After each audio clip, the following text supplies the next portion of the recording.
پھر دن ہوا،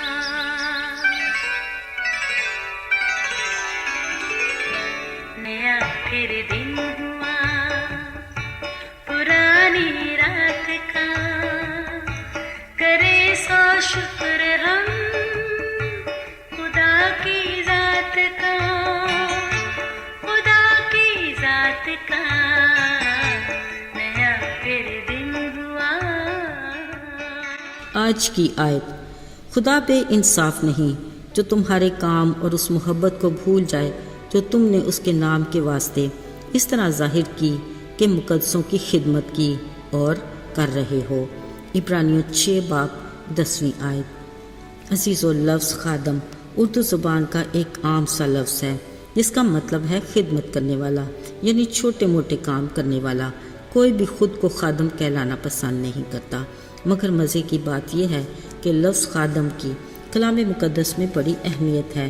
اس لفظ کی اہمیت اس وقت اور بھی زیادہ بڑھ جاتی ہے جب یہ قادر مطلق خدا سے منسوب ہو جائے۔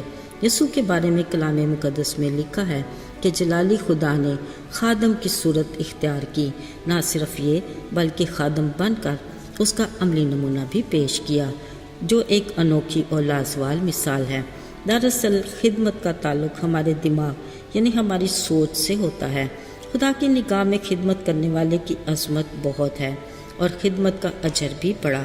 خدمت چھوٹی ہو یا بڑی یکساں اہمیت کی حامل ہے۔ یسوع مسیح نے کہا، جو کوئی شاگرد کے نام سے ان چھوٹوں میں سے کسی کو صرف ایک پیالہ ٹھنڈا پانی پلائے گا وہ اپنا اجر ہرگز نہ کھوئے گا۔ عزیزو، غور طلب بات یہ ہے کہ کسی کو ایک پیالہ ٹھنڈا پانی پلانا چھوٹا سا کام ہے، مگر اجر اپنی جگہ برقرار ہے۔ کام کے چھوٹے یا بڑے ہونے سے کچھ بھی فرق نہیں پڑتا، اصل مقصد لگن اور شوق ہے۔ بطور مسیحی ان چھوٹی خدمات کے ذریعے ہم ترقی کرتے ہیں اور درجہ بدرجہ مسیح کے ہم شکل بنتے جاتے ہیں۔ خدا کی دی ہوئی کوئی بھی خدمت ہماری عزت میں کمی کا باعث نہیں ہوتی۔ اس کی شفافیت کا اندازہ ہمیں خدا کے کلام سے ہوتا ہے۔ کلام مقدس میں لکھا ہے، اگر کوئی شخص اپنے آپ کو کچھ سمجھے اور کچھ بھی نہ ہو تو اپنے آپ کو دھوکہ دیتا ہے۔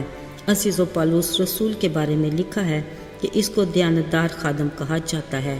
خدا کا اس کے لیے غیر قوموں میں آسمانی بادشاہی کا پرچار کرنے کا منصوبہ تھا، جس کو خدا نے بھرپور طریقے سے استعمال کیا۔ بعض اوقات اس نے چھوٹے کام بھی کیے جو اس کے بڑے دل کو ظاہر کرتے تھے۔ مثلا ایک بار جہاز کی تباہی کے بعد اس نے ادھر ادھر سے لکڑیاں اکٹھی کر کے انہیں آگ میں ڈالا تاکہ سب تھکے ماندے لوگ آگ تاپ سکیں، اگرچہ وہ خود بھی اتنا ہی تھکا ماندہ تھا جتنا کوئی دوسرا شخص، تو بھی اس نے وہ کام کیا جس کی اس وقت سب کو ضرورت تھی۔ اس کے سینے میں خادم کا دل تھا، لہٰذا لکڑیاں اکٹھی کر کے آگ میں ڈالنا اس کی عزت میں بڑھوتری کا باعث ہی ہوا۔ عزیزو، یاد رہے، خدا کی خاطر خدمت کرنے والا کلام مقدس کے مطابق خادم کہلاتا ہے۔ یہ الگ بات ہے کہ آج کے دور میں خدا کی خدمت کرنے والے کے بہت سے اضافی اعزاز بھی ہوتے ہیں۔ لیڈر بننے کی دوڑ میں لوگوں کا ایک ہجوم ہے، مگر بہت کم ہیں جو اس بات کو تسلیم کرتے ہیں کہ خادم بننے کے لیے ایک وسیع میدان بھی کھلا ہے۔ مثلا اگر ہم صاحب اختیار کی خدمت کرتے ہیں تو ہمارا رخ اوپر کی طرف ہوگا، اگر ہم حاجت مندوں کی خدمت کرتے ہیں تو ہمارا رخ نیچے کی طرف ہوتا ہے۔ ایسی صورت میں خدمت کرنے والے کا اصل مقام وہی ہوگا جو خداوند اسے دے گا، اور اجر بھی وہی جو خدا نے مقرر کر رکھا ہے۔ لہٰذا خدا کے لیے بڑی اور عظیم خدمت کی جستجو نہ کریں، کیونکہ بڑے بڑے موقع اکثر چھوٹے کاموں کے بھیس میں ہی آتے ہیں۔ یقیناً آج بھی بہت سے ایسے خدا کے خادم ہیں جنہوں نے چھوٹی خدمت میں دیانتداری اور وفاداری نبھائی۔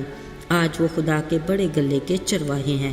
بس اس بات کی خواہش ہونی چاہیے کہ ہمارا مالک کہے کہ اے اچھے اور دیانتدار نوکر، شاباش، تو تھوڑے میں دیانتدار رہا، میں تجھے بہت چیزوں کا مختار بناؤں گا، اپنے مالک کی خوشی میں شریک ہو۔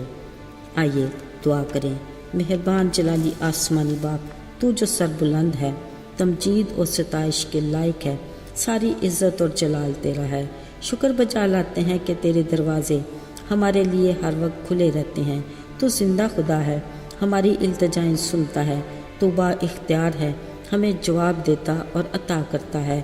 ہم ہر قدم پر تیرے محتاج ہیں اور تیرے فضل کے طلبگار ہیں۔ ہمیشہ اپنے سائے میں محفوظ رکھنا۔ یسوع کے بابرکت اور جلالی نام میں آمین۔